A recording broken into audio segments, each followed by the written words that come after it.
உங்கள் யாவரையும் இயேசு கிறிஸ்துவின் நாமத்திலே உங்களை அன்போடு வரவேற்கிறேன். நாங்கள் எடுத்துக்கொள்வோம் இன்றைய நாள் வார்த்தைக்கு ஆதாரமாய் தீமோத்தேயு புத்தகம் எடுத்துக்கொள்வோம். தீமோத்தேயு 4ஆம் அதிகாரம் 2வது வசனம். 2 தீமோத்தேயு 4:2. சமயம் வாய்த்தாலும் வாய்க்காவிட்டாலும் ஜாக்கிரதையாக திருவசனத்தை பிரசங்கம் பண்ணு. எல்லா நீடிய சாந்தத்தோடும் உபதேசத்தோடும் கண்டனம் பண்ணி கடித்து கொண்டு புத்தி சொல்லு. ஆமென். இந்த வசனத்தை வாசிக்கிற போது சமயம் வாய்த்தாலும் வாய்க்காவிட்டாலும் ஜாக்கிரதையாய் திருவசனத்தை பிரசங்கம் பண்ணு. ஆமென் ஆமென் ஆமென். ஓகே, சபை என்றது சொல்றது ஆண்டவருடைய சரீரம். ஆமென். அப்ப அந்த சரீரமான சபையிலே நாங்கள் ஆண்டவராகிய இயேசு கிறிஸ்து ஒரு தீர்க்க தரிசனத்தை சபையிலே வைத்திருக்கிறார். ஆமென். தீர்க்க தரிசனம் சொன்னால் அதாவது தரிசனத்தை வைத்திருக்கிறார். அதாவது யாருக்கு அந்த தரிசனத்தை வைத்திருக்கிறார் சொன்னால் முதலாவது சபையினுடைய போதகருக்கு இந்த தரிசனத்தை வைத்திருக்கிறார். ஆமென். இரண்டாவது நீங்கள் பார்ப்பீங்கன்னு சொன்னால் தரிசனத்தை அதனுடைய பிரிவுகளாக ஊழியக்காரர்களுக்கு வைத்திருப்பார்கள். ஆமென். அதே போல அடுத்தபடியாக பார்க்கிற போது சபையில் இருக்கிற ஒவ்வொரு விசுவாசியின் மேலே ஒவ்வொரு தரிசனத்தை ஆண்டவர் வைத்திருப்பார். ஆமென். அப்ப அந்த தரிசனங்களை நாங்கள் யாரு தருவார்கள் சொன்னால் ஆண்டவரை இயேசு கிறிஸ்து தான் பரத்திலிருந்து, அதாவது தேவனுடைய விருப்பம், அதாவது இயேசு கிறிஸ்து மூலமாய் வார்த்தையாய் எங்களுடைய சபையிலே வருகிறதா இருக்கிறது. அப்ப இந்த தரிசனத்தை நாங்கள் எல்லோருக்குமே அதை பிரிந்து கொடுக்கிறார். அதாவது சபையுடைய மூப்பர், சபையர், போதகர், மூப்பர், ஊழியக்காரர், சபையில் இருக்கிற விசுவாசிகளுக்கு பிரித்து கொடுக்கிறார். அப்ப பிரித்து கொடுக்கிற வேளையிலே அது ஒவ்வொருவருக்கும் ஒவ்வொரு விதப்படும். ஆமென். போதகருக்கு கொடுக்கிற தரிசனம் வேறையா இருக்கும், உங்களுக்கு கொடுக்கிற தரிசனம் வேறையா இருக்கு. இப்ப போதகர் எதை உங்களுக்கு கற்றுக் கொடுக்கிறாரோ இல்லாட்டி அந்த பகுதியில இருந்து பகுதியாக உங்களுக்கு அந்த தரிசனம் வந்து கொண்டிருக்கு. ஆனால் இங்கே பாருங்கள், நாங்கள் செய்திகளை கேட்கிறோம், அநேக செய்திகளை நாங்கள் உலகம் பூராக கேட்டுக்கொண்டு வருகிறோம். எங்க போனாலும் சுத்தி செய்திகளை கேட்டுக்கொண்டே வருகிறோம். ஆமென். ஆனா செய்திகளை கேட்டுக்கொண்டு வருகிறோம். இது ஆண்டவராகிய இயேசு கிறிஸ்து ஒரு தரிசனத்தை கொடுக்கிறார் என்று சொன்னால் அந்த தரிசனத்தை கேட்கிற போதகர் சரி, அந்த போதகர் அதை நாங்கள், அதாவது ஆண்டவருடைய சமூகத்திலே இருந்து அந்த போதகர் அந்த தரிசனத்தை கொண்டு ஜனங்களுக்கு பிட்டு கொடுக்க வேண்டியது அவருடைய கடமை. ஆமென். ஒரு வசனம் தன்னுடைய இருதயத்தில் தோன்றிட்டு என்று சொல்லல, ஆண்டவர் அந்த வசனத்தை அவருடைய இருதயத்தில் விதைக்கிற வேளையிலே அந்த வசனத்தை கேட்டு அதன்படி கொண்டு சபையில கொடுக்கணும். ஆனால் இன்றைய நாட்களில் நாங்கள் அநேக இடங்களில் நாங்கள் பார்க்கிறோம், வசனங்களை ஆண்டவர் பேசுகிறார். இப்ப நீங்க வேதத்துல பாப்பீங்கன்னு சொன்னால் சாமுவேலை குறித்து நீங்கள் பார்ப்பீங்க. சாமுவேல் என்ன செய்யறார்? ஆண்டவருடைய சமூகத்தில் அவருடைய தாயார் அவரை கொண்டு விட்டாச்சு. இப்ப நீண்ட காலமாய் ஆண்டவருடைய சமூகத்தில் இருக்கிறார். ஆண்டவருடைய வார்த்தையில் நடக்கிற காரியங்களை பார்க்கிற ஏலி அங்கே சபையுடைய போதகராக இருக்கிறார். அப்ப ஏலியின் கீழே இவர் இருக்கிற வழியில் ஆண்டவருடைய வார்த்தைகள், வசனங்கள் எல்லாவற்றையுமே அவர் பார்க்கக்கூடியதா இருக்கு. என்று சொன்னால் சபையில இருக்கிறார் அவர். ஏன்னா அவருடைய தாயார் சின்ன வயதிலேயே பிறகு முன்பமே ஆண்டவர்கிட்ட சொல்லிட்டார், ஆண்டவரே நான் இந்த குழந்தையை உங்களுக்கு தரப்போகிறேன் சொல்லியாச்சு. அப்ப அந்த சமூகத்திலே வாழ்கிற சாமுவேல் என்ன நடக்குன்னு சொன்னால் ஆண்டவராகிய இயேசு கிறிஸ்து, அதாவது ஆதி காலத்தில் பார்ப்பீங்கன்னு சொன்னால் அசரீரி மூலமாய் அவர் பேசுகிறவர், அதாவது வார்த்தையாகிய தேவன் பேசுகிறார். வார்த்தையாகிய தேவன் சாமுவேலை கூப்பிடுகிறார். இப்போ கூப்பிடுகிற வேளையிலே சாமுவேலுக்கு அதை குறித்தான ஒரு விளக்கம் இல்லை. யாரா கூப்பிடுறது போய் இப்படி அப்படியாக 3 முறை வெளியே பார்க்கிறார். ஏலி நீங்க கூப்பிட்டீங்களா, இல்லாட்டி யாராவது கூப்பிட்டாருன்னு சொல்லி ஒரு சந்தேகத்தோட பார்க்கிறாரு. இப்போ உங்களை வீட்டை நீங்க யாராவது கூப்பிட்டா வெளியில போய் பார்ப்பீங்க, உங்களுக்கு தெரியுமே, நான் பாத்தீன குரல் தெரியும், இது பாத்தீன குரல், இது புதுசா ஒரு குரல் ஒன்று வருது. அப்ப ஏலி இவருக்கு ஒரு சந்தேகம், வெளியில போய் பார்க்கிறார். அப்ப ஏலி சொல்லுகிறார், நீ அடுத்த முறை இந்த சத்தத்தை கேட்டா நீ சொல்லு, ஆம் ஆண்டவரே சொல்லுங்க என்று சொல்லுங்க. அப்ப இதே தரிசனம் இன்றைக்கு நாங்கள் அநேக போதகரிடம் இல்லை. ஒருவேளை இருக்கலாம், ஆனால் என்ன செய்கிறார் சொன்னால் அதை ஒரு கரையில வச்சுட்டு, அதாவது ஆண்டவர் எந்த காரியத்தை பேச வேண்டும், எந்த காரியத்தை, எந்த தரிசனத்தை சபையிலே சத்தியத்தை வைத்திருக்கிறாரோ அந்த சத்தியத்தை விட்டு வெளியில போயிடுறாங்க. இப்ப வெளியில போறதால என்ன லாபம், என்ன நட்டம் சொல்லி நான் பார்க்க போறோம். ஆமென். ஆண்டவர் ஒரு தரிசனத்தை ஜீவோலி திருச்சபை புரிசல் சபைக்கு ஒரு தரிசனத்தை வைத்திருக்கிறார் சொன்னால் அதை ஆண்டவராகிய இயேசு கிறிஸ்து வெளிப்படுத்துவார், நிச்சயமா வெளிப்படுத்துவார். ஆமென். அவர் எங்கும் வியாபித்திருக்கிறார். நாங்க சொல்லி சபையிலே உலாவுகிறவராக இருக்கிறார். ஆண்டவராய் இயேசு கிறிஸ்து சபையில இருப்பாரா இருந்தால் அதே போல அதாவது எங்களை வழிநடத்துகிறவரிடம் இருப்பாரா இருந்தால் ஆண்டவராகிய வசனம் அவருடைய தரிசனம் சபைக்குள்ள பேசப்படும். அப்ப தரிசனம், இப்ப நான் கேட்டேன் உங்களுக்கு தரிசனம், அந்த தரிசனத்தை விட்டு வழி விலகி மாமிசத்திலே உங்களை வழிநடத்துவாரா இருந்தால் அந்த சபையில் இருக்கிற மக்கள் சிதறண்டு போய் விடுவார்கள். ஆமென். என்னன்னு சொன்னால் ஆண்டவர் ஒரு தரிசனத்தை வச்சிருக்கிறது. இந்த சபையை கொண்டு நான் எப்படியாக வழி நடத்துவேன், எப்படி இந்த ஜனங்களை வழி நடத்துவேன் என்று தரிசனத்தை போதகருக்கு கொடுத்துட்டார். இன்னைக்கு நான் அநேக இடங்களில் பார்க்கிற வழியில இதனாலதான் மக்கள் வழி விலகி போகிறாங்க. என்னன்னு சொன்னால் தரிசனத்தை விட்டு வெளியில போயிட்டாங்க. ஆமென். இப்ப உங்களோட வீட்டு உதாரணத்துக்கு உமாக்கா வீட்டை 2 பிள்ளைகள் இருக்காங்க. அவங்களுக்கு ஒரு பிளான் இருக்குமே, உங்களோட உதய அன்னைக்கு உங்களுக்கு ஒரு பிளான் இருக்குமே, பிள்ளைகளை இப்படி வழி நடத்தணும் அப்படி வழி நடத்தணும், தகப்பன் தாய்க்கு ஒரு பிளான் இருக்கு. அப்ப இதே பிளான் தான் ஆண்டவராகிய இயேசு கிறிஸ்துவுக்கு இருக்கு. சபையாகிய புருஷ சபையா, அந்த சபையா, இல்லாட்டி ஜீவொளி திருச்ச சபையா, அந்த சபையை ஒரு தரிசனத்தோட கொண்டு போறோம்ன்ற ஒரு பிளான் இருக்குமே. இப்ப உங்களோட வீட்டு பிள்ளைகளுக்கு ஒரு பிளான் வச்சிருக்கேன், இந்த பிள்ளை படிச்சு வந்து இப்படி ஒரு காரியங்களை செய்து அடுத்த காரியங்களுக்கு போகணும்ன்ற ஒவ்வொருத்தரும் ஒரு பிளானை வச்சிருப்பீங்க. அப்ப அந்த பிளானை விட்டு வெளியில போனால் இப்ப நீங்க என்ன செய்வீங்க?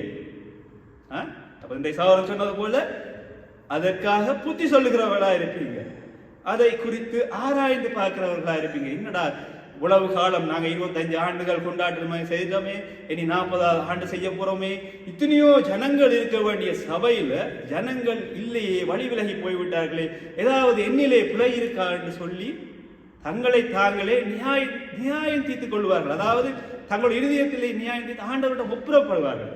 ஆண்டவரே, நான் உங்களுடைய தரிசனத்துல தான் ஓடுறேன்னா, எல்லாத்துக்கும் என்னுடைய மாமிசத்துல தான் ஓடுறேன்னா, எல்லாத்துக்கும் என்னத்துல ஓடுறேன்னு சொல்லி ஒரு நிமிஷம் நின்று நிதானித்து பார்க்கணும். என்ன சொன்னால் இது ஒருவர் இருவர் கூடுகிற காரியம் இல்லை, அநேக ஜனங்கள் கூடுகிற காரியம். ஆமென். இப்ப நாங்க அதாவது ஆண்டவராய் இயேசு என்ன தரிசனத்தை சொன்னாரோ அந்த தரிசனத்தை விட்டு நாங்கள் ஓடினோம். உதாரணத்துக்கு யோனாவை குறித்து பார்ப்பீங்களா? சொன்னா யோனா ஆண்டவர் சொல்லுகிறார், போய் சொல்லு, இந்த ஜனங்களை தலைகள் அணிக்கிறாங்க, இந்த ஜனங்கள் பாவமான வழியில போறாங்க, பிள்ளையான வழியில இருக்கிறாங்க, நீ போய் சொல்லு. ஆண்டவர் அதுக்கு தான் அழைச்சாரு. ஆமே, நாம வந்தா பாடினோமா போனோமா அதெல்லாம் நோமல் உலக காரியங்கள்ல செய்யற ஜனங்கள் செய்யறாங்க. என்ன ஒரு கல்யாணம் வேண்டாம், பாட்டு போடுவாங்க, டான்ஸ் ஆடுவாங்க, அந்த காரியங்கள்லாம் செய்வாங்க. ஆனால் சபையினுடைய போதகருக்கு அந்த கடமை உண்டு. எந்த சபையா இருந்தால் என்னன்னு சொன்னால் அந்த கடமையை விட்டு விலகி போனீங்கன்னு சொன்னால் அந்த தரிசனம் நிறைவேறாது. ஆமென். தரிசனம் நிறைவேறாட்டி அந்த சபை என்ன செய்யும்? உடைஞ்சு போயிடும். இன்னைக்கு அவர் ஒரு சாதாரண ஆடு மேய்க்கிறவன், அதாவது மேய்ப்பன் தான், ஆடு மேய்க்கிறவன் தான் நான் சொல்லுவோம். ஒரு மேய்ப்பன் ஆடுகளை பார்க்காம சும்மா சோஃபால கால் போட்டு இருந்தா என்ன செய்யும்? சிங்கம் கரடி வந்து பிடிச்சிட்டு போயிடும். எல்லாத்துக்கும் அந்த ஆடுகள் என்ன செய்யும்? தங்கட இஷ்டப்படி எல்லா இடமும் மேய போயிடும். ஆமீன். இன்றைக்கு உலகம் வந்து திறந்து வாசலா இருக்கு. ஆமீன். திறந்த வாசலா இருக்கு, எல்லாருக்கும் ஃப்ரீடம் இருக்கு. நாங்க எங்கேயும் போகலாம், எங்களுக்கு விசா இருக்கு, நாங்க எங்கேயும் போகலாம். அதாவது ஆண்டவர் இப்ப நான் எங்கட வாழ்க்கையில நான் சுத்தி பார்க்கும்போது ஆதியில நாங்க ரசிக்கப்பட்ட ஆரம்பத்துல இருந்த விசுவாசம் மேலா இருந்தத நாங்க உடனே அவங்களுக்கு ஜபிக்கணும், இவங்களுக்கு பாரப்படணும், அவங்களுடைய காரியங்கள் செய்யணும், இந்த சபையை கட்டணும், சபைகள்ல எல்லா காரியத்தையும் நாங்களாம் எடுத்து போட்டு செய்யணும்னு ஒரு வாஞ்ச வந்துச்சு. ஆனா அதே வாஞ்ச தொடர்ந்து வரையிலே நாங்கள் ஆண்டவருக்கு தரிசனத்தை விட்டு விலகிட்டோம். ஆமென். ஆண்டவர் சகோதரன் ஒரு பகுதிக்கு தெரிவு செய்திருக்கிறார். அதாவது நான் விசேஷமா என்ன சொன்னால், இந்த தீமோத்தேயு புத்தகத்தை நீங்கள் ஆரம்பத்தில் வாசிப்பீங்கன்னு சொன்னால் 1 தீமோத்தேயுவில் எழுதப்பட்டிருக்கு. என்ன சொல்லுவாங்க? சபையில் இருக்கிற மூப்பர்மார், சபையில் இருக்கிற போதிக்கிறவர்கள், அவர்களுக்கு தான் எழுதினார். என்ன சொன்னால் பிழையான போதகத்தை நோக்கி போறாங்க ஜனங்கள். இப்ப 2வது தீமோத்தேயு ஏன் எழுதுகிறார் சொன்னால், சபையினுடைய காரியங்கள் பிழையாக இருக்கிறது. என்ன சபையில் இருக்கிற ஜனங்கள் என்ன, அதாவது போதகர்கள் பிழையான காரியங்களுக்கு செய்ய போறாங்க. அப்ப பவுல் எழுதுகிறார், நீ இந்த காரியங்களை குறித்து எச்சரிக்கையாயிரு. ஆண்டவர் உண்மையில வச்சிருக்க தரிசனத்துல வழி விலகி போயிறாங்க. நீ ஆண்டவர் உன்னை வழி நடத்தவா உனக்கு தெரிஞ்சோண்டா நீ வழி நடத்து. ஏன் உலகத்தில் இருக்கிறவனை போல நீ இருக்காது, அவங்க செய்யட்டும், ஆனால் நீ அவங்களுக்கு புத்தி சொல்லு. இன்னைக்கு நீ புத்தி சொல்லு, அதுக்கு தான் உன்னை தெரிந்து கொண்டேன். இதை கேட்க மறக்கிறார்கள். ஆண்டவர் சொன்ன மாதிரி கால் தூசை தட்டி போட்டு நீ வெளியில போ, அவ்வளவுதான். ஒரே வசனம். அதாவது ஒரு சின்ன குழந்தைக்கு சாப்பாடு கொடுக்குறீங்க, விருப்பம் உண்டு அதை சாப்பிடும், விருப்பம் இல்லாட்டி அதை போட்டு திருப்பி திணிக்கிறதால ஒரு அர்த்தமே இல்லை. அதேதான் இந்த உலக பிரகாரமாக, அதாவது சபையிலே ஊழியக்காரர்களுடைய கடமையை நாங்கள் சரியாக செய்யணும். அதாவது சத்தியத்தை உள்ளபடி நாங்கள் சொல்லணும். அதாவது சபையில் இருக்கிற ஊழியக்காரர்களுக்கும் அதற்குரிய கடமை உண்டு. ஏன்னா நாங்கள் சத்தியத்தை வாசிக்கிறோம், ஆனால் சத்தியத்தை திரிவுபடுத்தக்கூடாது. சத்தியத்தை நாங்கள் திரிவுபடுத்தோம்னு என்ன நடக்கும்? பிழையான சத்தியத்தை ஜனங்கள் கற்றுக்கொள்வார்கள். இப்போ பிழையான சத்தியத்தை கற்றுக்கொள்றதுல இப்போ ஆதியில வந்த கிறிஸ்தவர்களுக்கு சத்தியம் தெரியும். அவங்க யோசிப்பாங்க, இது பிழையான சத்தியத்தை சொல்றாரு அதை தீர்படுத்திக் கொள்வார்கள். ஆனால் புதுசா வந்த விசுவாசி என்ன செய்வான்? அந்த சத்தியத்தை கேட்டு தான் கொப்பி பண்ணுவான். அதை தான் இன்னும் ஒரு ஆள் போய் கேட்க சொல்லுவான். இல்லாட்டி இன்னைக்கு யெகோவாவின் சாட்சி கூட மறைச்சு கேள்வி கேட்டா நீங்க என்ன சொல்லுவீங்க? புதுசா வந்த சத்தியத்தை தான் சொல்லுவீங்க. வேதத்தை திரிவுபடுத்தி விட்டுறீங்க. உங்களுக்கு என்ன நடக்க போகுது? ஏனென்றால் சத்தியத்தை குறித்து வெளிச்சம் இல்லை. ஏன் வெளிச்சம் இல்லை?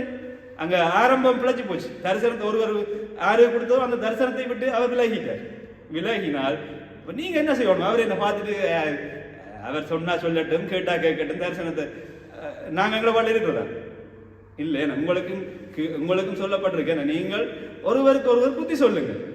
ஆமீன். இது என்ன சொல்றது, பிரசிடென்ட் இல்லைன்னு பிரசிடென்ட் போய் பயத்துல சொல்றதுக்கு இல்லை, எல்லாருமே மனுஷர்கள் தான். அப்ப சத்தியத்தை சத்தியமாய் சொல்லும்படி இங்கே எழுதப்பட்டிருக்கு.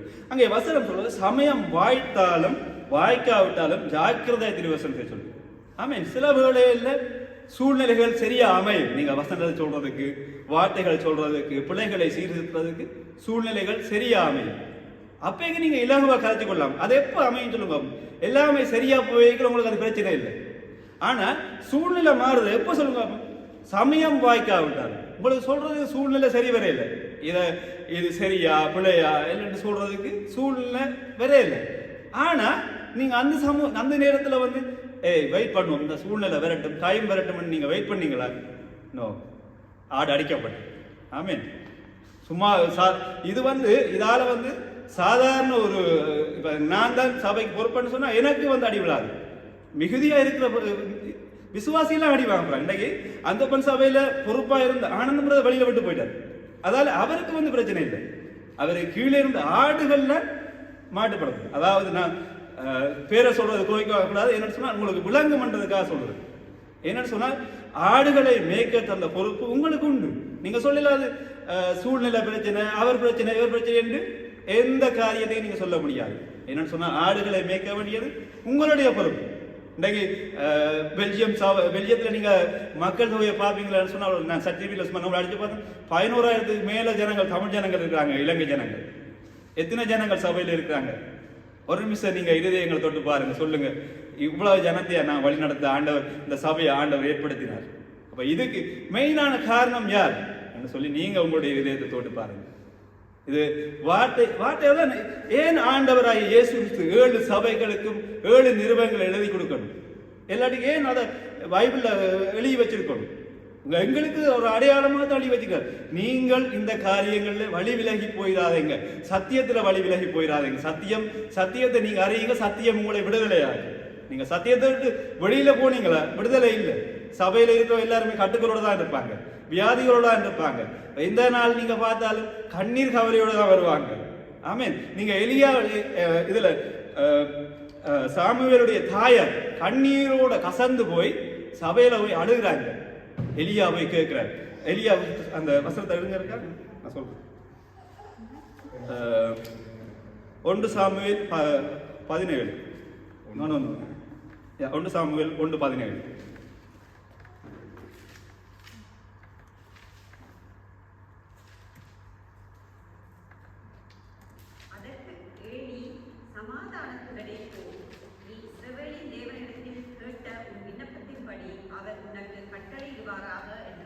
ஆமீன். அப்ப பாருங்க, இப்படியான நெருக்கத்தோடு பெருகிற வேளையிலே சபையினுடைய மூப்பர் எல்லாரும் போதகர் இந்த வசனங்களை எவ்வளவு வடிவ சொன்னார். நீ சமாதானத்தோட போ. இன்னைக்கு யார் சமாதானம் சொல்றீங்களா? சபையில சமாதானத்தை குழப்பி விடுவதுதான் இன்னைக்கு அரவாசிப்பருடைய வேலை. ஏதாவது பிரச்சனைகள் வந்தா சமாதானத்தை சொல்லி சமாதானப்படுத்தணும், அதுதான் வேலை. இன்னைக்கு ஏலி பார்த்து சொல்லிக்கலாம், என்ன நீ சும்மா அழுது கொண்டிருக்க அது எல்லாம் சொல்லி சமாளிச்சுக்கலாம். ஆனால் ஏலி சொன்னா நீ சமாதானத்தோட போ, இதான் விசுவாசம். ஆமீன். அப்படி சமாதானம் அவ போனா அவ கொண்டு வந்த விண்ணப்பம் அதுதான். அந்த விண்ணப்பத்தை ஆண்டவர்கிட்ட பாதத்துல வச்சா அவ போனா, அதோட ஆண்டவர் அதுக்கான காரியத்தை செய்தார், மீதியான காரியத்தை. நாம இன்றைக்கு என்ன பார்க்கிறோம்னு சொன்னா எங்களுடைய காரியங்களை முன்னோக்கி பார்க்கிறோம். சபையில் ஆமென். சபையில நான் எங்களுக்கு பொறுப்பு இருக்குன்னு சொன்னா முதலாவது எங்களை பார்க்கணும். சபையில யாராவது ஒரு வேதனையோட வாரான, தேவையோட வாரான, அதை குறித்து நாங்க எச்சரிக்கை பார்க்கறது இல்லை. ஆமென். பிழையான காரியங்களுக்கு விழுந்து போகிறாங்களா, அதை குறித்து நாங்க பார்க்கறது இல்லை. நாங்க எங்களுடைய சுய காரியங்களை நாங்க பார்க்கணும். அப்ப நாங்க பொறுப்பா இருக்கிற நாங்க எங்களுடைய சுய காரியத்தை பார்த்தா சபையில வந்திருக்க ஆடுகளுடைய காரியங்களை யார் பார்க்கிறது? ஆமென். ஆடுகளை யார் விசாரிக்கிறது?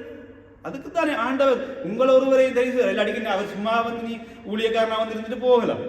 ஆண்டவர் உங்களுக்குரிய ஒரு வஸ்திரத்தை தந்திருக்கிறார். என்ன நீங்கள் உங்களை வழிநடத்தும்படியா. ஆமென். நீங்க நிச்சயமா அந்த காரியங்களை செய்யணும். இன்றைக்கு ஏலி சொன்னது எவ்வளவு சந்தோஷமான விடயம். அந்த சொன்னதுனால ஒரு சாமுவேல், ஒரு திகசியை, முதலாவது திகசியை ஆண்டவர் ஏற்படுத்தினார். ஆமென். அநேக ராஜாக்களுக்கு அவர் முதலாவது ஆசீர்வாதங்களை கொண்டு வந்தார், அபிஷேகம் செய்தார். ஆமென். பாருங்க, ஒரு ஏலியெல்லாம் அவளை திரட்டி விட்டுருக்கலாம். வெளியில போவது என்ன சும்மா அழுது கொண்டு இருக்க, அந்த பரிச்சவன் குடிச்சவன் அழுது கொண்டு இருக்கான்னு சொல்லியிருந்தால் அண்டவர் சட்டம் முடிஞ்சிருக்கும். அவசரம் வேறு சபைக்கு போயிருப்பார். ஆமென். எவ்வளவு சூழ்நிலையை பாருங்க.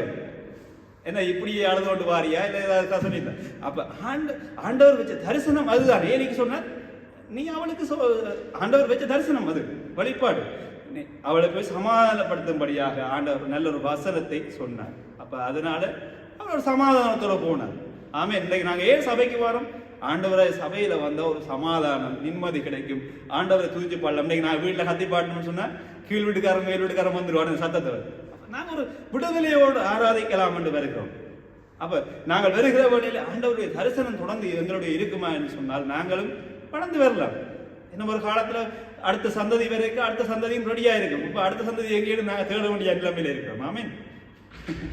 அப்ப நாங்கள் தரிசனத்தை வழி விலகி போய்விட்டோம். அதான் சார் சொன்னது போல ஒவ்வொருவருக்கும் நாங்கள் புத்தி சொல்ல வேண்டியவர்களாய் இருக்கிறோம். புத்தி சொல்லணும். அதாவது சமயம் வாய்க்கிற வேலையா இருந்தாலும் சரி, சமயம் வாய்க்காத வேலையா இருந்தாலும் சரி, அந்த நேரத்திலே நாங்கள் புத்தி சொல்ல வேண்டும். அவர்களுடைய தவறுகளை உணர்த்த வேண்டும். ஆமென். இன்னைக்கு தவறுகளை நாங்கள் விட்டுட்டு பேசாம இருந்தோம் சொன்னா, பிரின்சிபல் தானே இல்லை இவர தவறு நாங்கள் சொன்னா இவர் கோவிச்சிருவாரா இல்லை அடுத்த செய்திருவாரான்னு சொல்லி யோசிக்கிறதுனால அந்த தவறு ஒரு நாளுமே மாறப்போறது இல்லை. இப்ப தரிசனம், ரெண்டாவது தரிசனம் யாருக்கு வந்திருக்கு? ஊழியக்காரருக்கு வந்திருக்கு. அப்ப அந்த ஊழியக்காரன் வேலை என்ன? அவரும் சொல்ல வேண்டிய கடமை இருக்கு. நாங்க எங்கட பையன் ரப்போம், எங்கட வயசன் ரப்போம், ஆண்டவர் ஆசீர்வதிச்சுட்டார், நாங்க போவோம்னு சொல்லி நினைப்போமா இருந்து சொன்னால் நாங்களும் சத்தியத்தை விட்டு வழி விலக்கிற போவோம். ஆமென். என்னன்னு சொன்னால் சபையினுடைய மேலா இருக்கிறவர்கள் விழுந்து விட்டார்னு சொன்னால் கீழே இருக்கிறவங்க வரி சிம்பிளா விழுந்துருவாங்க. பிசாசு டார்கெட் ஈஸியா விழுத்திடுவாங்க. அப்ப நாங்கள் அதுக்கு மிகவும் எச்சரிக்கையாய் கவனமாய் இருக்க, அவர்களுக்கு தவறை உணர்த்த வேண்டும். ரெண்டாவது அவர்களுக்கு புத்தி சொல்ல வேண்டும். தவறை உணர்த்துறது வேற. இப்ப நான் ஒரு தவறு செய்யறேன், பாத்தியவன் சொல்றேன் நீ செய்யறது தவறுன்னு சொல்லி உணர்த்துறது வேற. நீ புத்தி சொல்றதுன்னு சொன்னா அதை விட்டு கொண்டு வர ஒன்று, அதுதான் புத்தி சொல்றது. அதாவது நீங்கள் உங்களுடைய சுயத்தில் அந்த புத்தி சொல்லக்கூடாது. ஆண்டவராகிய இயேசு கிறிஸ்துவின் உதவியோடு நீங்கள் புத்தி சொல்லணும். ஆமென். மற்றது இன்னும் ஒரு காரியத்தை நாங்கள் பார்க்க வேண்டும், சூழ்நிலைகளை பார்க்க வேண்டும். அதாவது இப்ப இன்னைக்கு ஒரு சபைக்கு ஒரு சகோதரன் சபை வராங்க, அவங்களுடைய சூழ்நிலை நெருக்கமா இருக்கு. இப்ப அவன் பண தேவையோட வரான், நீங்க அவனுக்கு உங்களோட கதைக்கிற வேற நீங்க அவனுக்கு போய் சொல்லி புத்தி சொல்லி இப்படி செய்த ஆண்டவரை நோக்கி வா, ஆண்டவருடைய குறைவுகளை எல்லாம் நிறைவாக்கி தருவார், நிச்சயமா நிறைவாக்கி தருவார்னு சொல்லி நாங்க அவனுக்கு புத்தி சொல்லணும். இது யாருடைய கடமை? இது ஊழியக்காரருடைய கடமையும் இருக்கு, மேற்பருடைய கடமை, மூப்பருடைய கடமை, எல்லாருக்குமே அந்த கடமை இருக்கு. நாங்க போய் அவன்கிட்ட போய் என்ன காசுதான் அவன்கிட்ட பிடுங்குறதா? நீங்க உதாரணத்துக்கு ஜோன் சொல்லுவார், ஹெலிகாப்டர் வாங்கிட்டா எனக்கு நான் வந்து இறங்குறதுக்கு, அப்படி பெரிய குதிரையை ஒன்று வாங்கிட்டா குதிரையில வந்து வாரணும், அப்படியெல்லாம் அநேகம் இந்தியாவில் நீங்க செய்திகளை பார்த்தீங்கன்னு சொன்னா அப்படியான சூழ்நிலை போயிட்டாங்க. என்ன சொல், ஆண்டவரை நாங்க நோக்கி வரலாம், எங்களுடைய கஷ்ட துன்பங்கள் கவலைகளை நாங்க பணக்காரந்தையும் நாங்க தேடி வர்றோம். அதுக்காக நான் சொல்லல காசு வச்சா நாங்க விட்டு போயிடுவோம்னு சொல்லல. அப்படி ஒரு வசதி வந்தாலும் ஆண்டவரை நாங்கள் நோக்கி வருகிறோம். அப்படியா நெருக்கத்தோடு வருகிறவர்களுக்கு நாங்கள் நல்ல உதவி செய்கிறவர்களா இருக்கும். அதே போல நீங்கள் ஆதி திருச்சபையில பார்ப்பீங்கன்னு சொன்னால் விதவைகளை நோக்கி ஆண்டவர் விதவைகளை கவனிக்கும்படி ஆண்டவர் அவங்களை ஆக்களை ஏற்படுத்துகிறார். பாருங்க, இன்றைக்கு ஒரு விதவை சபைக்கு வருதுன்னு சொன்னால் நீங்க கணக்கு கதை வைப்பாங்க சில பேர். அவர்களெல்லாம் ஆதரிச்சு ஆண்டவரே முன்னுக்கு சொல்றாரு, நீங்க அவங்களுக்கு முன்னுரிமை கொடுத்து அவங்களை ஆதரியுங்க. இன்னைக்கு நாங்கள் எங்களுடைய கண் அப்படி இல்லை, வேறு விதமாக பார்க்குது. இவன் என்னோட கதைச்சா பிரச்சனை, அவனோட கதைச்சா பிரச்சனை, அப்படியான சூழ்நிலைகளை விதவைகளை புறந்தள்ளி விடுக்கிறோம். அப்ப இவர்களுக்கு எல்லாம் புத்தி சொல்ல வேண்டிய கடமை மேலே இருக்கு. ஆண்டவர் அவர்களை எல்லாம் தெரிய செய்து வச்சுக்கிறாங்க. அது அந்தந்த காரியங்களை நிச்சயமாய் நாங்கள் சொல்ல வேண்டும். அப்ப இவர்களை எல்லாம் அப்ப ஒரு விதவை உங்களை சபைக்கு வராங்க, தேடி வராங்க, அவர் பிள்ளைகளோட வராங்க, நாங்கள் ஆதரிக்காம அவங்களை தள்ளி விட்டோம்னு சொன்னா அவங்களுடைய நிலைமை என்ன ஆகுது? ஆண்டவர் இந்த சபையை ஏற்படுத்திக்கிறது, எங்களுக்கு உதவி செய்யும்படியா, அவர்களுடைய தாங்கும்படியா தானே ஆண்டவர் ஏற்படுத்திக்கிறது. அப்ப நாங்கள் அவர்களை தள்ளி விடாதபடி, அதானே சில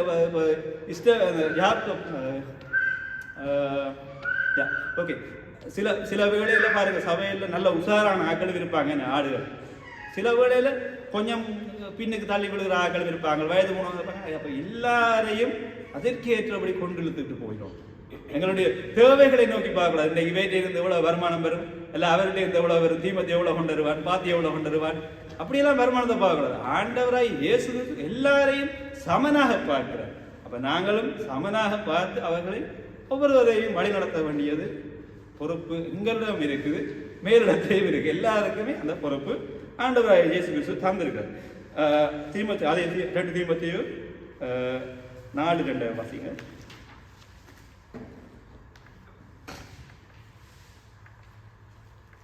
சமயம் வாய்த்தாலும் வாய்க்காவிட்டாலும் ஜாக்கிரதையாய் திருவசனத்தை பிரசங்கம் பண்ணி எல்லா நீடிய சாந்தத்தோடும் உபதேசத்தோடும் கண்டனம் பண்ணி கடிந்து கொண்டு சொல்லு. ஆமென். 4வது வாசிங்க. ஓ 4வது. சத்தியத்துக்கு செவியை விளக்கி கட்டுக்கதைகளுக்கு சாய்ந்து போகுங்களாம் வாரு. ஆமென். சத்தியத்துக்கு செவியை விளக்கி கட்டுக்களுக்கு சாய்ந்து போகும் காலம் வரும். ஆமென். இப்ப இன்றைக்கெல்லாம் அநேக காரியங்கள் உண்டு. ஆமென். சத்தியத்தை சொல்றவங்க அநேக பேர் இருக்கிறாங்க. ஆனா அதுலயும் சத்தியத்தை விட்டு விலகி சத்தியத்தை இப்ப நீங்க நான் சொல்லும் போது அந்த சத்தியத்தை கேட்கறதுக்கு ஆயத்தம் இல்லை. ஆனா இப்ப எந்த குடும்ப கதையை நான் சொல்லணும்னு சொன்னா நீங்க கேட்கறதுக்கு ஆயத்தமா இருப்பீங்க. அப்படியான ஒரு சூழ்நிலைக்கு வந்துட்டாங்க இன்னைக்கு. ஆமென். இப்ப சத்தியத்தை சரியா சொல்றவங்களை தள்ளி விட்டு என்ன செய்யறாங்க? இந்த கட்டுக்கதைகளை கேட்கறது. இப்ப அதான் வசனம் சொல்லுது, காதுள்ளவன் கேட்கிறவன் சொல்லு வசனம் சொல்லுதுல. இப்ப சத்தியத்தை நான் சரியா சொன்னேன்னு சொன்னேன், காதுள்ளவங்க எல்லாரும் காதை பத்தி தங்கட இருப்பாங்க, போன்ல போட்டோ பார்ப்பாங்க, போன்ல மெசேஜை பார்ப்பாங்க, எல்லாம் ஏதோ ஒரு காரியத்தை அசட்டை பண்ணுவாங்க. ஆமென். அப்ப பாருங்க, அவர்கள் செவியை சாய்த்து விடுவாங்க, செவியை அடைச்சிடுவாங்க, நான் கேட்காதவங்க. அப்ப இப்படியா இருக்கிற வழியில சபைக்கு அவங்க நல்லது செய்வாங்கன்னு நீங்க நினைக்கிறீங்களா? இல்ல. என்னன்னு சொன்னா சத்தியத்தை அவங்க உட்கொள்ள இல்லை. இப்ப உங்களுக்கு பசிக்குதுன்னு நீங்க சாப்பிட்டீங்கன்னா தான் நீங்க திடகாத்தனா இருப்பீங்க. அதாவது சபைக்கு வந்து நீங்க வார்த்தைகளை கேட்டு வளருவீங்கன்னு சொன்னால் அந்த வார்த்தையின்படி நடப்பீங்க. ஆமென். அழகாய் நீதிமொழிகள் உண்டு, சங்கீத பகுதிகள் உண்டு, எத்தனையோ நல்ல பகுதிகள் உண்டு. ஓகே, நான் மற்றது இல்லைன்னு சொல்லல, நல்ல பகுதிகள் உண்டு. இந்த பகுதிகளெல்லாம் நீங்கள் வாசிக்கிற வேளையில கேட்கிற வேளையில நீங்கள் சத்தியத்தை உள்ளபடி சபையில நீங்க ஸ்பீச் பண்ணுவீங்களா என்றால் அதை கேட்கிற வேளையில சபையில இருக்கிற ஒருவரும் இடர்ந்து போக மாட்டான், இடருண்டே போக மாட்டான். ஆமீன். எங்கள்லையும் பிழை இருக்கு, நாங்க சத்தியத்தை சரியா சொல்லலையா, எங்கள்ல தான் பிழை. ஒரு இடர்ந்து போறான்னா சத்தியத்தை நாங்க சரியா சொல்லல. என்ன சொன்ன, ஆண்டவர் எங்களைத்தான் தெரிந்து கொண்டார், ஊழியக்காரர்களை தெரிந்து கொண்டார். அதே போல சபையில இருக்க ஒவ்வொரு விசுவாசிகளையும் தெரிந்து கொண்டார். ஏன்னா இப்ப ஆதியில வந்து சபையில வந்து பெரியவனா இருக்கிறவங்க எல்லாம் வசனத்தை சொல்ல முடியும், செய்ய முடியும் காலம் இருந்துச்சு. இப்படி சகோதரமே திரச்சியில கிழிஞ்சது இல்ல, கிழிஞ்ச பிறகு எல்லாருக்குமே அந்த அனுமதி இருக்கு. நீங்க ஆண்டவருடைய வசனம் கூட கையில இருக்கு, அதை எடுத்து சத்தியத்தை சரியாக சொல்லுகிற வேளையில், அதை கேட்கிறவர்கள் வேளையிலே அதை சரியாக நடந்து கொள்வார்கள். அங்கே சாய்ந்து அதாவது சும்மா வேறு கதைகள் சொல்லுகிற வேளையிலே, எல்லாத்துக்கும் சத்தியத்தை புரட்டி சொல்லுகிற வேளையிலே அதை கேட்கறதுக்கு ஜனங்கள் ரெடியா இருக்காங்க. இன்னைக்கு வாழாக்காம தலையாக்க வேணும்னு சொன்னா அதை கேட்கறதுக்கு ஆட்கள் இருக்காங்க. அதுக்கு மேல இருக்கிற வசனத்தை கேட்கறதுக்கு யாருமே இல்லை. நீங்க மேல இருக்கிற வசனத்தை சொன்னீங்கன்னா ஒரு மாயம் முராஜ் பார்ப்பாங்க, இவன் என்னையத்தான் போட்டு குத்துறாங்க, எல்லாரும் என்னையத்தான் போட்டு மினுக்கிறான்னு சொல்லி ஒவ்வொரு கதையை சொல்லுவாங்க. அப்ப சத்தியத்தை உள்ளபடி சொல்லுகிற வேளையிலே அவர் கேட்பாங்க, கேட்காதவர்கள் வழி விலகித்தான் போவார்கள். அங்க அடுத்தது பாருங்க, நீயோ எல்லாவற்றிலும் மனத்தள்ளி உள்ளவனாயிரு. ஆமே, அவங்க வழி விலகி போயிட்டாங்க, பரவாயில்ல, நீ தெளிவாயிரு. யார சொல்ற? தீமோத்தேயுவை பார்த்து சொல்ற. அதே போலதான் சபையில இருக்கு உங்களுக்கு சொல்றாரு, நீ மன தெளிவாயிரு. ஏன்னு சொன்னா வசனத்தை கேட்க விருப்பம் இல்லாம செவிடர்கள் போல இருந்து கேட்டுட்டு அரைவாசி பேர் சபையை விட்டு வெளியில போயிட்டாங்க. ஆமென். ஆனா நீ கவனமாயிரு. என்ன சொன்னால் அந்த எபேசு சபையுடைய காலங்கள் நேரங்கள் எல்லாம் அப்படியான நெருக்கத்திலே போய் கொண்டிருக்கிறார். ஜனங்கள் எல்லாம் வழி விலகி போகிற சூழ்நிலையில இருக்கிறாங்க. இன்னைக்கு தம்பி சொன்னான், அது 7 சபைகளை குறித்து சொன்னான். எனக்கு அது நான் எடுத்தோடனே யோசனை பிரசங்கத்தை ஜாயின் பண்றான். அந்த 7 சபைகளை குறித்து நாங்கள் பார்க்கிற வழியில் எபேசு சபையுடைய காலங்கள், அதாவது யோவான் சுவிசேஷத்துக்கும் இதுக்கும் இடைப்பட்ட காலம் வித்தியாசமா இருக்கலாம், ஒன்றில்லை. அப்ப அதில் நீங்க புலம்பக்கூடாது. அப்ப பாருங்கள், சத்தியத்தை 7 சபைகளுக்கு எழுதுகிறார். பாருங்க, எழுதப்படுகிறது 7 சபைகளுக்கு எழுதப்படுகிறது. அதாவது எபேசு சபையில் எழுதப்படுகிறது, ஆதி அன்பை விட்டு விட்டாய் என்று சொல்லி எச்சரிக்கை வருகிறது. ஆமென், ஆமென். அதே போல பெர்கமு சபைக்கு வருகிற தவறான போதனைகளை வருகிறது, நீங்கள் அதற்கும் எச்சரிக்கையாயிருங்கள். அதாவது தியேத்திர சபைக்கு எஸ்தவேலின் காரியங்கள் வருகிறது, நீங்கள் அதிலே எச்சரிக்கையா இருங்க. என்று சொன்னால் இப்ப உலகம் ஓப்பன், நாங்க எல்லாம் எங்க போனாலும் எங்களுக்கு அதுக்கெல்லாம் இடம் இருக்கு. அதே போல சர்தே சபைக்கு உயிரோடு இருந்தும் நீ மறைத்தவனை போல இருக்கிறாய். நாங்க சபையில சில பேரையும் அந்த ஆரம்பத்தில் எனக்கு அந்த பிரச்சனை நித்திரதுங்கிறது, நான் மறைத்தவனை போல சொன்னா வசனத்தை கேட்டும் அதன்படி நடக்காதவர்கள். வார்த்தையை ஆண்டவர் தரிசனத்தை கொண்டு வாரார், ஆனா அந்த தரிசனத்தை தள்ளி விடுகிறார். இப்ப இதுல போதகரை நீங்க குறை சொல்லலாம். என்ன சொன்னா வார்த்தை விதைக்கப்படுகிறது, ஆனா அதை நாங்க உட்கொள்ளுகிறது இல்லை, அதன்படி நடக்கிறது இல்லை. அதே போல லவதேக்கிய சபைக்கு சொல்லுகிறார், வெதுவெதுப்பான இருதயத்தோடு இருக்கிறீங்கன்னு சொல்லி சொல்லுகிறார். அப்ப இன்றைக்கு சபைகள்ல நீங்க உள்ளுக்கு வந்தீங்கன்னா பல கோணல்ல ஒவ்வொருவரையுமே நீங்க பார்க்கலாம். இன்றைக்கு 7 சபைகள் இருக்குன்னு. அப்ப 7 சபைகளையும் 7 விதமான ஜனங்களை நீங்கள் பார்க்கலாம். அப்ப இவர்களுக்கு சத்தியத்தை உள்ளபடி நீங்க சொல்ல வேண்டியது உங்களுடைய கடமை. ஆமீன். அங்கே யோவான் எழுதுகிறார், ஏன் இந்த சபைகளுக்கு நான் ஒரு நிருபத்தை எழுதி கொடுத்துருக்கலாம் தானே, ஒரு நிருபத்தை ஆண்டவரை இயேசுவை பின்பற்றுங்கள், ஆண்டவர் உங்களை ஆசீர்வதிப்பார்னு சொல்லி போட்டு ஆசீர்வாத வசனத்தை முடிச்சுக்கலாம் தானே. ஏன் ஆண்டவர் திரிச்சு எழுதினார்னு சொன்னால், அதாவது இயேசு கிறிஸ்து பேசுகிறார், அதை எழுதுகிறாரா? நீங்க இது மனுஷர் எழுதவில்லை. அப்ப எழுதுகிறவர் ஏன் எழுதுகிறாருன்னு சொன்னால் மனம் திரும்பும்படி. சபையில் இருக்கிற மூப்பர், விசுவாசி, ஊழியக்காரர்களுக்கு தான் முக்கியமாக சொல்லப்படுகிறது. நாளைக்கு இப்போ ஒரு விசுவாசி பிள்ளையான வழியில போயிட்டான்னு சொன்னா அவன் ஆண்டவர்கிட்ட போய் சொல்லுவான், ஆண்டவரை நான் தவறு விட்டுட்டேன், மன்னிச்சு கொள்ளுங்க, அவன் மன்னிச்சிடுவான்.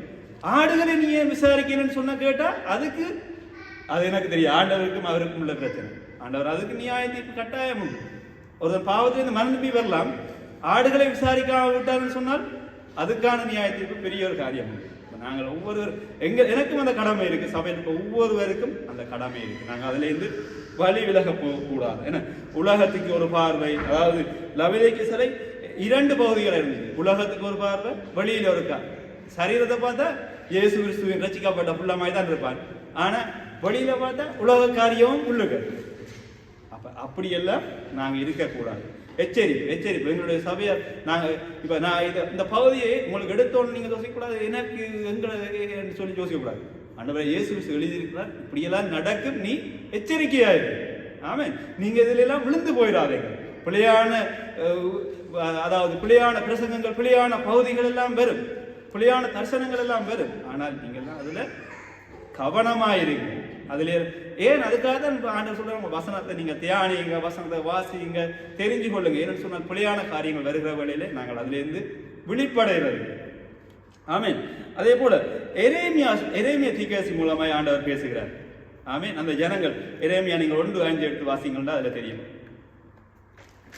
அங்கே 1:5 எழுதப்படுகிறது. அடுத்து நான் ரெடி பண்ணுங்க, நான் சொல்றேன். எரேமியாவை ஆண்டவர் தெரிந்து கொள்கிறார். அதான் வசனம் சொல்லுவார், நான் உன்னை தாயின் கருவிலே தோன்றும் முன்னமே தெரிந்து கொண்டேன். எரேமியா புத்தகத்தில் வசனம். அப்ப தொடர்ந்து ஏன் ஆண்டவர் அந்த எரேமியாவை தெரிந்து கொண்டு சொன்னால், அந்த ஜனங்கள் வழி விலகி போயிட்டாங்க. ஏன்னா அவங்களும் வழி விலகி போயிட்டாங்க. ஆண்டவர் இயேசு கிறிஸ்து தெரிந்து கொள்கிறார், போ போ இந்த வசனத்தை சொல்லு, நான் உன்னோட கூட இருக்கிறேன், நீ போய் சொல்லு, அவர்களுக்கு வசனத்தை விதை. அப்ப எரேமியா சொல்றாரு, இவங்கள் நான் போய் சொன்னா இவங்க என்னைய முடிச்சு விட்டுருவாங்க, அப்படியான ஒரு கேட்டகரிக்குள்ள போயிட்டாரு எரேமியா. யோசிக்க இப்ப நான் எங்களை போய் ஆக்கள் சொல்ல முடியாத பிரசங்கம் சொல்ல முடியாத இடத்துல போய் சொல்லன்னு சொன்னா நாங்க பயப்படுவோமே. அதே மாதிரி இவர் பயப்படுறார். அப்ப ஆண்டவர் இயேசு சொல்ற, நீ பயப்படாதே, நான் உன்னோடு கூட இருக்கிறேன், உன்னை தாயின் வயிற்றிலே தோன்றும் முன்னாமே தெரிந்து கொண்டேன், பெயர் சொல்லி அழைத்தேன் என்று சொல்லி எரேமியா உற்சாகப்படுத்துறார். அது எங்களுக்கும் பொருந்தும். நாங்கள் எங்களையும் ஆண்டவர் ஒரு எரேமியாவை போல யோசுவா அப்படியாகத்தான் எங்களையும் தெரிந்து கொண்டார். அப்ப நாங்கள் செய்ய வேண்டிய கடமையை நிச்சயமாக செய்ய வேண்டும். அப்பதான் சபை கட்டப்படும். எல்லாட்டிக்கும் என்ன நடக்கும்? சபை இப்படியே திக்கதாக போய் கடைசியா மேய்ப்பர் மூப்பர் மட்டும்தான் நின்று ஆராதனை செய்ய வேண்டிய சூழ்நிலை வரலாம். ஆமே, நாங்கள் விழிப்படைய வேண்டும். இன்னைக்கு ஜனங்கள் வழி சரி போயிட்டாங்க, எனக்கு என்ன, அவன் போனா போகட்டும், இவன் போனா போகட்டும், இல்லை அந்த சபைக்கு போனா போகட்டும், இந்த சபைக்கு போனா போகட்டும் சொல்லி நாங்கள் ஒரு நாளுமே இருக்கக்கூடாது. ஆதாயத்தை எதிர்பார்க்கக்கூடாது. ஆதாயத்தை எதிர்பார்த்தீங்கன்னு சொன்னா ஆண்டவர் நிச்சயமா அதுக்கான பதிலை தருவார். ஆமே, நாங்கள் விழித்து ஒவ்வொரு காரியங்களையும் செய்ய வேண்டியது எங்களுடைய கடமை. ஆமீன். அதுக்கு தான் ஆண்டவர் தெரிஞ்சிருக்கார். எல்லாட்டிக்கும் அவர் ஆண்டவர் உங்களை விசேஷமாக தெரிந்து கொண்டார். ஏன் உங்களுக்கு ஞானத்தை தருகிறார்? ஏன் தரிசனத்தை தருகிறார்? அந்த தரிசனத்தை நீங்கள் விதைக்கும்படியாக. அந்த தரிசனத்தை விதைக்காதபடி நாங்கள் வழி விலகி போனோம்னு சொன்னால் நிச்சயமா நாங்கள் அதுக்கு பதில் சொல்ல வேண்டியது. அதான் சொல்ல, நீங்கள் போதகராகாமல் கவனமாக இருங்கள் என்று சொல்லப்படுகிறது வசனம். என்ன? ஆமீன். போதகரானா உங்களுக்கு அநேக கேள்விகள் உண்டு. நீங்க அவர்களுக்காக இன்றைக்கு நான் அடிக்கடி யோசிப்பேன், நளின் பிரதர் அநேகமாக கடினமாக எங்களுக்காக ஜபிக்கிறோடைய தான் ஜீவோலி பிடிச்சல் சபை நல்ல பலமா இருக்கு, எங்களெல்லாம் ஒன்றும் இல்லை அப்படி நான் யோசிப்பேன். ஏன்னா தாங்குகிறார்கள். சபையில இருக்கிறது, நீங்க சபையில இருக்கிற ஒவ்வொருவரையும் ஜபத்தினால தாங்குற வேளையில தான் அந்த சபை உடைக்கப்படாமல் தொடர்ந்து நடக்கும். நாங்க 20 30 இருக்கிற, நாங்க கொஞ்சம் பேர் அந்த ஜீவோலி பிரிசில் இருக்கிறோம். ஆனா ஒரு ஐக்கியத்தோடு இருக்க ஆண்டவர் உதவி செய்கிறார். ஆமே, நாங்க கொஞ்சம் ஜனங்கள்லாம் நான் உங்களுடைய ஒவ்வொருவருடைய இருதயம் சபையை நோக்கி இருக்கு. நாங்கள் எங்களுடைய பையன் போறதோ அது இல்லை. சபையினுடைய காரியங்கள், தரிசனங்கள் எங்களுக்கு வெளிப்படப்பட்டிருக்கு. ஆண்டவர் அந்த ஒரு காரியத்தை எங்களுடைய இருதயத்தில் வைத்திருக்கிறார். ஆமீன். அதனாலதான் இடருண்டு போகாமல் இருக்கிறார். எங்களுக்கு எத்தனையோ காரியங்கள் இருக்கு. உடம்பு ஏலாட்டிக்கு நாங்கள் வருவோம், ஆண்டவரை தேடி வருவோம். ஏன்னு சொன்னால் எங்களுக்கு தெரியும் ஆண்டவர் எங்களுக்கு நன்மைகளை செய்தார். அப்ப அதுக்கு நன்றி சொல்லணும். மற்றது அதிலே இருந்து வழி விலகி போகாதபடி நாங்கள் கவனமாக இருக்கணும். ஆமே, இன்னைக்கு இன்னும் ஒருவர் பார்த்தீங்கன்னு சொன்னால் நோவாவை குறித்து நீங்கள் பார்ப்பீங்கன்னு சொன்னால், நோவாவுக்கு ஆண்டவர் தரிசனம் செய்கிறார். ஆண்டவரோட சஞ்சரிக்கிறபடினால ஆண்டவர் அவருக்கு ஒரு வெளிப்பாடை கொடுக்கிறார். நீ போய் ஒரு பேழையை கட்டு, என்னுடைய அதாவது நான் இந்த உலகத்தை அடிக்கப் போகிறேன் என்று சொல்லி ஆண்டவர் ஒரு தரிசனத்தை கொடுக்கிறார். அந்த உலகத்தில் இருக்க ஜனங்களா சிரிச்சிருப்பாங்க. இவர் இந்த பைத்தியம் ஆயிட்டு, மழையே இல்லை, வறண்டு போய்கிட்ட, இங்க மழை வருமா, வெள்ளம் வருமா, கப்பல் கட்டட்டாமண்டு கதவு வேற உள்ள தனக்கு சிலோட கப்பல் கட்ட பிளான் பண்ணிட்டாரோ ரெண்டு அப்படி யோசிச்சிருப்பாங்க. ஆனால் அங்கே தரிசனம் நிறைவாகுது. ஆண்டவர்கிட்ட சொல்ல கேட்டு நோவா செய்கிறாரு. இன்னைக்கு நோவா போல ஆண்டவர்கிட்ட தரிசனத்தை கேட்டு செய்கிறார்கள் மிக குறைவு, அறிவு. இன்னைக்கு நான் யூடியூப்ல சில ப்ரோக்ராம் பார்க்க யோசிப்பேன். அந்த வாய்ஸை மாற்றி நிமிக்கிரி ஆகி பேசுறது, அப்படியாகி பேசுற ஜனங்கள்லாம் அநேகம் போய் விழுந்து போய் இருக்கிறாங்க. இவங்களுக்கெல்லாம் நல்ல தரிசனம் இல்லை, சும்மா பேக்காட்டுறாங்க. ஆனால் அங்கே போய் எல்லாம் நிறைய ஜனங்கள் வீணாகி போகிறார்கள். அப்போ தரிசனம் கொடுக்கப்பட்ட இடத்துல இருந்து அவங்க இப்போ ஆண்டவர் எங்கள் சபைக்கு ஒரு தரிசனத்தை கொடுத்துருக்காரு. இவ்வளவு பேரை பாருங்க, இந்த ஒரு ஆடு வழி விலகி போய் சும்மா வீணான இடத்துல போய் விழுந்து போயிட்டுன்னு சொன்னால் எவ்வளவு ஒரு காரியம் என்ன நீங்கள் யோசிச்சு பாருங்க. நோவாவும் பாருங்கள், நோவாவுக்கு புத்தி சொல்லுகிறார். ஆண்டவர் தரிசனத்தை கொடுக்கிறார், நீ பேழையை கட்டு, காடம் நெருங்கி கொண்டு வருகிறார். அதே தான் எங்களுக்கு இன்றைக்கு ஆண்டவருடைய வருகை சீக்கிரமா இருக்கு. அப்ப நாங்கள் ஆயத்தப்படுத்தணும், சபைக்குள்ள எல்லாரையும் கொண்டு வரணும், வசனத்தை விதைக்கணும், சாப்பாடுல அவங்களுக்கு ஏற்ற காரியங்களை கொடுத்து நாம அவங்களை ஆயத்தப்படுத்தணும். ஆண்டவர் வருகையில இப்ப சபையை விட்டு வெளியில போனவங்க எல்லாம் வழி விலகி போய் பழைய காரியங்களுக்கு போயிட்டாங்கன்னா நீங்க என்ன செய்வீங்க? ஆதி அன்பை விட்டுட்டாங்க, ஆண்டவரோட சபையை எழுத விட்டுட்டாங்க, பைபிள் வாசிக்கிறத விட்டுட்டாங்க, ஜபிக்கிறத விட்டுட்டாங்க. நீங்க வெளியில போனா நிச்சயமா யாருமே ஆண்டவரோட இருப்பாங்க, எல்லாருமே 100% இருப்பாங்கன்னு நாங்க சொல்லவே முடியாது. அப்ப இவர்களோட போய் ஒப்புரவாகி அவர்களை மீண்டுமாக சபைக்கு கொண்டு வர வேண்டியது அவர்களுடைய கடமை. ஆமே, நான் ஒரு ஆர்மி மினிஸ்ட்ரி என்று சொன்னா, மினிஸ்ட்ரி இருக்கிறவருக்கு பெரியவருக்கு அந்த பொறுப்பு இருக்கு, இல்லை எல்லாரையும் கவனிக்க வேண்டிய பொறுப்பு இருக்கு. அவன் போனா போகட்டும், வந்தா வரட்டும்னு சொல்லி நான் கைவிட்டோம்னு சொன்னால் இதுக்கெல்லாம் அப்ப நோவா ஆயத்தமா இருந்து நோவா பேழையை கட்டிட்டார். மழை எல்லாரையும் சொல்ற ஆண்டவர் சொல்றாரு, எல்லாம் ஏற்று நான் சொன்னபடி 2 ஜோடியா ஏற்று என்று சொல்றாரு. அவர் செய்கிறார், அதை கேட்டு செய்கிறார். ஏற்றின உடனே ஆண்டவர் கதவை மூடிட்டார், அவ்வளவுதான். அதுக்கு பிறகு நீங்க வெளியில இருந்து எவ்வளவு கூக்குரலிட்டாலும் ஆண்டவர் உங்களுடைய சத்தத்தை கேட்க மாட்டார். ஆமே, ஆண்டவருடைய வருகையிலே இதான் நடக்க போகுது. இந்த சபையில இருக்கிறவர்கள் விசுவாசமாய் உண்மையாய் அன்போடு ஆண்டவருடைய வார்த்தையை கேட்டு கீழ்ப்படிந்து இருப்பார்கள் என்று சொன்னால் இவர்கள் நோவாவுடைய காலத்தில் நடந்தது போல காக்கப்படுவார்கள். இல்லைன்னு சொன்னால் அவர்களுடைய ஆத்மாக்கள் பரிதவிக்கப்படுகிறது. ஆமே, நாங்கள் அதுக்கு இப்ப அவங்க பரிதவிக்க போறது அடுத்த பிரச்சனை. ஆனால் அதுக்கு பதில் சொல்ல வேண்டியது எங்களுடைய கடமை. ஆமே, பாருங்க, நாங்கள் ஆண்டவர் கொடுத்த தரிசனத்தை விட்டு வழி நகி போகக்கூடாது. அதே போல அந்த சூழ்நிலைகளுக்கு ஏற்றபடி அவர்களுக்கு எல்லாவற்றையும் எடுத்து சொல்ல வேண்டியது எங்களுடைய கடமை. அந்த கடமையை நாங்கள் ஒரு நாளுமே விட்டு போகக்கூடாது. பாருங்கள், சமயம் வாய்த்தாலும் வாய்க்காவிட்டாலும் நீங்கள் அவர்களுக்கு புத்தி சொல்ல வேண்டும், தவறுகளை வெளிப்படுத்தி சொல்ல வேண்டும். மனுஷர் தானே என்ன பிடிச்சி விழுங்க போறாங்க உங்களை, எல்லாம் ஏதாவது நடக்க போதா? இல்லை, தவறுகளை சுட்டி காட்ட வேண்டும், அவர்களுக்கு புத்தி சொல்ல வேண்டும். அதாவது சத்தியத்தை சரியாக சொல்லும்படி, அல்லது சத்தியம் இது பிழையாக போகுது, ரோங், எல்லாட்டிக்கும் நீங்களுடைய வழி நடத்தல் ரோங், நாங்கள் தரிசனத்தை விட்டு விலகி போகிறீங்க என்று சொல்லுகிற வேளையிலே அவர்களும் உண்மையாய் ஆண்டவரை விசுவாசிக்கிறவர்களாக இருந்தால் மனம் திரும்பி ஆண்டவர்கிட்ட மீண்டுமாய் வருவார்கள். ஆமே, நாங்கள் ஒரு தடவை நியாயம் தீர்க்க வேண்டாம். இவருக்குள்ள சாமி சொன்ன மாதிரி யாரையுமே நியாயம் தீர்க்க வேண்டாம். என்னன்னு சொன்னால் அது நாங்கள் ஆண்டவராய் இயேசு கிறிஸ்து எங்களை தெரிந்து கொண்டது நியாயம் தீர்க்க இல்லை, நியாயம் விசாரிக்க இல்லை. எல்லோரும் பரிசுத்தம் அடைந்து எல்லோரும் ஆண்டவருடைய வருகையிலே எடுத்துக்கொள்ளப்பட வேண்டும். ஆமீன். பாருங்கள், சில வேளைகளில் நாங்கள் சில காரியங்களை மறந்து விடுகிறோம். எதை ஆண்டவர் தரிசனமாய் பேச தந்திருக்கிறார், எந்த நேரத்திலே பேச தந்திருக்கிறார் என்பதை மறந்து விடுகிறோம். சூழ்நிலைகளை பார்க்கும் ஒரு திருமண வீட்டில் எப்படி ஆண்டவர் பேசணும் என்று சொல்லி ஆண்டவர் உங்களுக்கு வழிபடுத்திருக்கிறாரா? திருமண வீட்டில் அப்படி பேசணும். ஒரு ஞானஸ்தானம் கொடுக்கிறாரு, அந்த இடத்துல எப்படி ஆண்டவர் பேச உங்களுக்கு வெளிப்படுத்துகிறாரா அதை பேசணும். அதே போல ஒரு மரண வீட்டில் நீங்க எப்படி பேசணுமோ ஆண்டவர் அதை வெளிப்படுத்துகிறாரா அதை பேசணும். அப்படியா பேசுகிற வேளையில தேற்றப்பட வேண்டிய இடத்துல அவன் தேற்றப்படுவான், சந்தோஷப்பட வேண்டிய இடத்துல சந்தோஷப்படுவான், கட்டப்படுவான். ஒருவன் விழுந்து போயிருக்கிறான்னு சொன்னால் அவன் மீண்டும் எழுந்து வருவான். ஆமேன். அவனும் ஒரு நாளுமே ஆண்டவருடைய சபையை விட்டு விலகி போக மாட்டான்.